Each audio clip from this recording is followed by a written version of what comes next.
Hello everyone, good afternoon. কীরকম আছেন সব? আশা করি সব ভালো আছেন।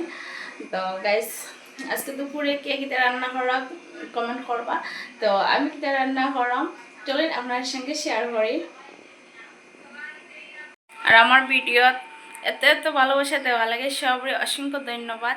আর এটা না হইলে না হয়, আর লেগে আমি প্রায় ভিডিও সবরে ধন্যবাদ দিই। সবের তো আর মানে নাম ধরিয়া খাওয়া সম্ভব নয়, তো লেগে সবরে আমি ধন্যবাদ দিই।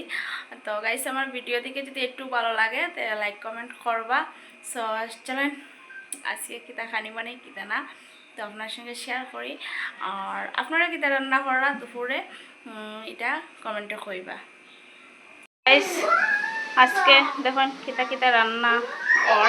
তো এখানে সবজি হাটাত আছেন একজন স্পেশাল মানুষ শিলচর থেকে, আর আমরা আনছি সবজি কাটার লেগে আর করিয়া। তো দেখুন ফেস কাটরা এখানে বঞ্জির লেগে ফেভারিট বঞ্জির চাটনি বানাইয়া দেওয়া হয়তো।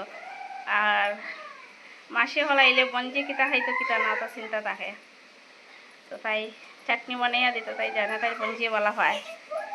আর এদিকে কচু কাটা হয়েছে, আর কচুর শাক আমার হাজবেন্ডের ফেভারিট, তো তাই খাচ্ছে মিষ্টি দিয়ে খাইবা একটু বানানি হয়ে যাব। আমি তো ফালাই দিলাম। আর এটাও কচুর, এটা কি তা কচু বেটি না কচু মনে না এটা। তো আজকে কচু শাক আর বড় মাছ দিয়া আর টমেটো আলু দিয়ে। আর আমার মেয়ে বড় মেয়ে তো কোনো যা সবজি খাইতে চায় না, একমাত্র টমেটো আলু মাছের ঝোল করলে খাইব, তো এর লেগে টমেটো আলু মাছের ঝোল করলাম। শুটকি, আর আমার মায়ের বড় মাছ খাই না, তাই শুটকি বলা হয়, শুকনা মাছ বলা হয়। তো হরমুজ শুটকি দিয়া আর ওই যে কচু দিয়া হরমুজ। এটা এখনো মশলা দিছি না, মশলা দিব। এটা হইব শুটকি দিয়া। ব্যস্তাম যদি কেউ লাগেতে হইও। এদিকে বাই বোন তারা খেলে। আর ওই যে বালিশের খাবার লাগানি আমার এত রাগ উঠে, বেতলা কষ্ট লাগে আমার, খার এরকম রাগ উঠে বালিশের খাবার লাগাইতে। আমার কিন্তু সবচেয়ে বেশি কষ্ট হয় এই যে বালিশের খাবার লাগানি, লেফের উষার বালিশের উষার, এটা আমার বেতলা কষ্ট হয়। আমার একদম ভাল লাগে না, কিন্তু কিচ্ছু করার নাই, লাগাইতে তো লাগবো। তখন আমার বালিশের উষার লাগাইতে আমার গামি একদম অবস্থা খারাপ, উষারটা কিন্তু লাগাইতে পারলাম না। আর গাইছে আমার মাথার বেদনা, শরীরটা একদমও আরাম নাই। তো বইন আইসে, তাই হইলাম একটু সবজি খাটিয়া দে। তো গাইস বইন তারা তো গেছে গিয়া, আর ভাল লাগেন না। আর এদিকে চাদর মধ্যে কাপড় মেলা আসলো, আর আমি একদম ভুলে গেছি। আর হঠাৎ করে বৃষ্টি আইছে, বৃষ্টি ভিজে গেছে, তো কাপড়টাই নানলাম। আর এখন কিন্তু বৃষ্টিও কমে গেছে। তো গাইস, আর মাতারা ঘরে গেছিলো বোন, তো মায় বোনকে নিয়ে আইসেন আমরা ঘরে। আর বোন যেতে গিয়া আজকে, আর মাও না নিলে মানেন না। তো আমি কইলাম মায় আমরা ঘরো এখন তাকে যেতে ছেলেরও স্কুল খুলে যাব কালকে। তো আর আমার আইসনার কিন্তু জ্বর হয়ে গেছে, আজকে 8 ক্লাসও যেতে পারছে না। তো আমার সোনাভাকির জ্বর হয়ে গেছে, তখন তো একটু পরে সর্দি হয়ে গেছে, জ্বর সর্দি।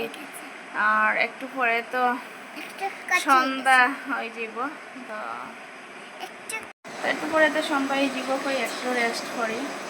রাইসনা তো মোবাইল দেখে দুষ্টামি করে। তো গাইস, এখন 8টা বাজে, আর এখন আমরা মোমো খাইছি। আর আমার হাজবেন্ডে আমরা মোমো খাই লিছি, আর এখন রাইয়ে মোমো খায়। রাইয়ে কিন্তু এই বাদামের চাটনিটা খুব বেশি ভালো হয়, তাই মোমো আনলেও কইব ডাবল আনতা, বেশি করে আনতা এই চাটনিটা। আজকে মিস্টার গিয়া ফাঁসিছিলাম, বাইরে একটু। আর যে বৃষ্টি, আর বৃষ্টি লেগে লেটুই গেছে গড়াইতে আইতে। দাদাও খাই, চা না খাইলে আর হয় না, তখন চা খাইলাম আর বক ফুল দিয়ে খাইলাম। প্লেট লইছি না, আর প্লেট বড়াইবার ইচ্ছা নাই। কালকে রাত্রে বক ফুল বানানো হয়েছিল, তখন এটা দিয়ে চা খাইলাম। তো বিজিও যে আইসো, আমি গরম গরম চা করলাম। আর দেখুন, চা না খাইলে একজন আসেন আমরা ঘরে, তার মাথা বেদনা করে। আর আমিও হয়ে গেছি এখন এরকম চা খাই।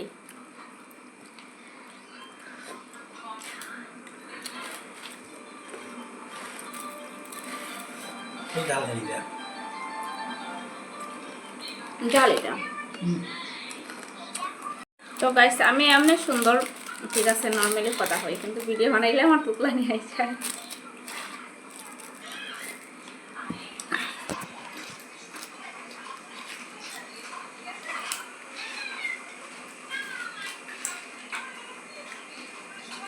তো খার খাই যখন হয়